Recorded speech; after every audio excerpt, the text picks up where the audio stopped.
আমরা যারা নিয়মিত আজানের জবাব দেই, আজানের জবাব দেওয়া একটা আমল, আপনারা জানেন তো।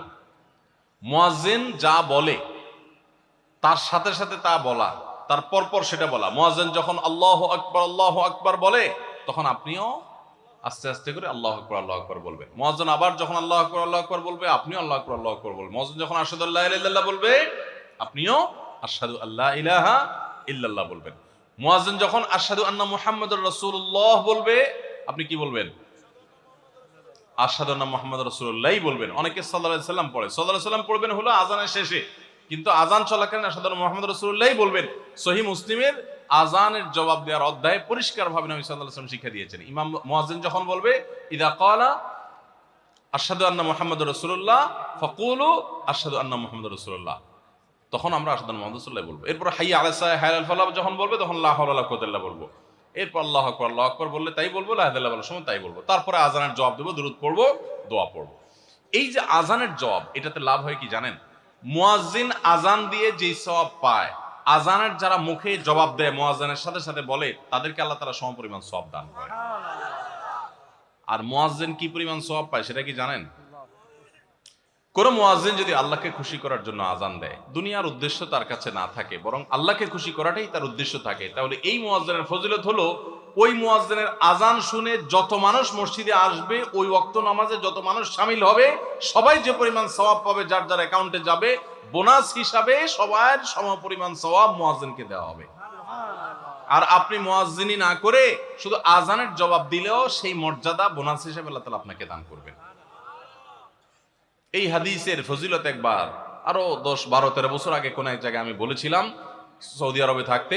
তখন এক ভদ্র মহিলা আমাকে বললেন, হুজুর, এই হাদিসটা আপনার কাছ থেকে শেখার পর, জানার পর থেকে আমি মক্কা শরীফের লাইভ আজান নিয়মিত ওই টাইমে, আমি রেডিও শুনি না, মোবাইলে বিভিন্নভাবে লাইভ আজানটা আমি শোনার চেষ্টা করি এবং ওই মুয়াজ্জিনের সাথে সাথে জবাব দেওয়ার চেষ্টা করি। কারণ আমার যখন এটা জানা হলো যে মুয়াজ্জিন যত পরিমাণ সওয়াব পাবে তত পরিমাণ সওয়াব পাওয়া যাবে, তো মক্কার মুয়াজ্জিন সাহেবের আজান শুনে যত মানুষ প্রতি ওয়াক্তে নামাজ পড়ে, এত বেশি নামাজ তো দুনিয়ার অন্য কোনো মসজিদে প্রত্যেক ওয়াক্তে পড়ে না। সো আমি লক্ষ লক্ষ মানুষের নামাজ পড়ার সময় সওয়াব মুয়াজ্জিনের পরিমাণ পেতে চাই, সেজন্য মক্কার লাইভ আজানটা আমি ফলো করি। আমি অবাক হয়ে গেলাম, মানুষ আল্লাহর সন্তুষ্টির জন্য কত ভাবে চেষ্টা করে, অথচ আমরা হেলায় হারিয়ে ফেলি। আপনার মহল্লার যে আজানটা সবার আগে আপনার কানে আসে, আপনার মহল্লার আজান, ওটা জবাব আপনি দিবেন, এরপর বাকিগুলো আপনি দিতে পারলে দিবেন, না দিতে পারলে না। এই যে আজানের জবাব, এই আজানের জবাবটা আমরা অনেকে 12 মাসে একটু আধটু দেওয়ার চেষ্টা করলেও রমজান মাসে মাগরিবের নামাজের আজান, এটার জবাব নিয়মিত আজানের জবাবকারীরাও দেয় খুব কম। এটা রমজানের একটা ভুল। কেন দেয় না? কারণ সেই আসরের পর থেকে নিয়ে 10-12 পদ, 13 পদ, 14 পদ ইফতার সামনে নিয়ে বসে যে দাঁত কচকচ কচকচ করতেছিল, হাতগুলো শুধুমাত্র আকুপাকু করতেছিল যে কখন আপনার বেগুনি ধরবে, কখন পেঁয়াজু ধরবে, কখন বুটমরিতে হাত দিবে। যখন আকুপাকু করতেছিল, সূর্য ডুবছে, মুয়াজ্জিন সাহেব আল্লাহু আকবার হাঁকা শুরু হয়েছে, আর হুমড়ি খেয়ে অমনে ঝাঁপায়া পড়ছে, খাইতে খাইতে কখন আজান শেষ হয়ে গেছে টেরও পায়নি। ঠিক না ঠিক? আপনি খান, ওয়াক্ত হয়ে গেছে, সাথে সাথে আপনি খেলেন, আজান শুনলেন, সাথে সাথে আপনি খেলেন, ভালো কথা।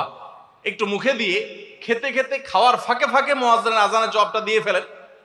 কিন্তু ম্যাক্সিমাম মানুষ আমরা এই ভুলটা করি। আমি খেয়াল করে দেখেছি, যারা নিয়মিত আজান দেয়, তারাও আজানের জবাব দেয়, তারাও দেখেছি এটা করে না, অর্থাৎ ভুল হয়ে যায়।